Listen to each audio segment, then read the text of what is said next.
প্রধানমন্ত্রী নির্বাহী ক্ষমতার সাথে রাষ্ট্রপতির ক্ষমতাকে আরও বাড়ানো দরকার। আমাদের বৈঠকটা যেভাবে হতাশার একটা বিষয় ছিল, আজকে বৈঠকটা অনেকখানি প্রাণবন্ত হয়েছে, খোলামেলা আলাপ আলোচনা হয়েছে, বোঝাপড়ার জায়গাটা অনেকখানি বাড়ছে। এটা হচ্ছে আজকের মিটিংয়ের সবচেয়ে গুরুত্বপূর্ণ রাজনৈতিক তাৎপর্য হচ্ছে এটা। রাষ্ট্রপতির ব্যাপারে আমরা পরিষ্কার করে যে কথাটা বলেছি, রাষ্ট্রপতির বিদ্যমান যে ক্ষমতাকে বৃদ্ধি করতে হবে। প্রধানমন্ত্রী নির্বাহী ক্ষমতার সাথে রাষ্ট্রপতির ক্ষমতাকে আরও বাড়ানো দরকার।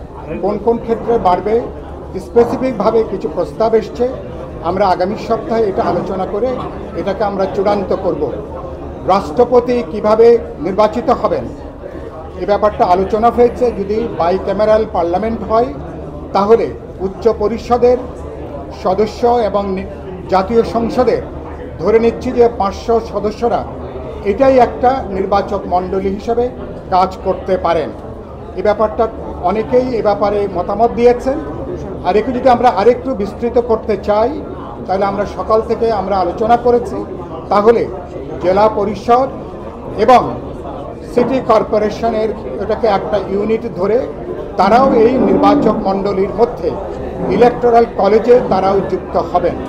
এ ব্যাপারে মোটামুটি একটা কাছাকাছি মতামতের জায়গায় আমরা আসছি। আগামী রোববার থেকে যে আলোচনা হবে, আশা করি এই ব্যাপারে আমরা একটা মতৈক্যের জায়গা আসতে পারবো। 2 নম্বর হচ্ছে উচ্চ পরিষদের ব্যাপারে।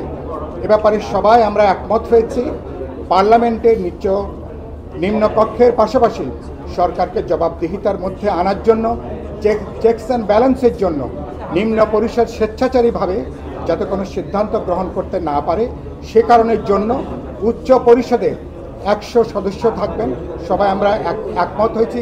এ ব্যাপারে আলোচনা হচ্ছে উচ্চ পরিষদ এটা সংখ্যানুপাতিক পদ্ধতিতে উচ্চ পরিষদের সদস্যরা নির্বাচিত হবেন কিনা, এটা বেশিরভাগ দল এ ব্যাপারে মতৈক্যের কথা জানিয়েছেন। আমরা আশা করি আগামী রোববারে আলোচনা হলে এ ব্যাপারেও আমরা একটা একক মতামতের জায়গায় আসতে পারবো। 3 নম্বর হচ্ছে আমরা বলেছি প্রধানমন্ত্রীর ক্ষেত্রে দুবারের কথাটা আসছে কেন? প্রধানমন্ত্রী পদকে ব্যবহার করে কোনো কর্তৃত্ববাদী শাসন, প্রধানমন্ত্রী কেন্দ্রিক কোনো অগণতান্ত্রিক ক্ষমতা কাঠামো বাংলাদেশে ভবিষ্যতে যাতে গড়ে না ওঠে, সেজন্য আলোচনা এসছে। একজন ব্যক্তি তিনি পরপর 2 মেয়াদের বেশি তিনি প্রধানমন্ত্রীর দায়িত্ব পালন করতে পারবেন না। এটা নিয়ে অধিকাংশ দল এ ব্যাপারে তারা সম্মতি জানিয়েছেন। কারো কারো একটু বিকল্প প্রস্তাবনা আছে। আমরা আগামী সপ্তাহে আশা করি এ ব্যাপারটাও আলাপ আলোচনা করে আমরা একটা একক সিদ্ধান্তের জায়গায় আমরা আসতে পারবো। আপনাদের সবাইকে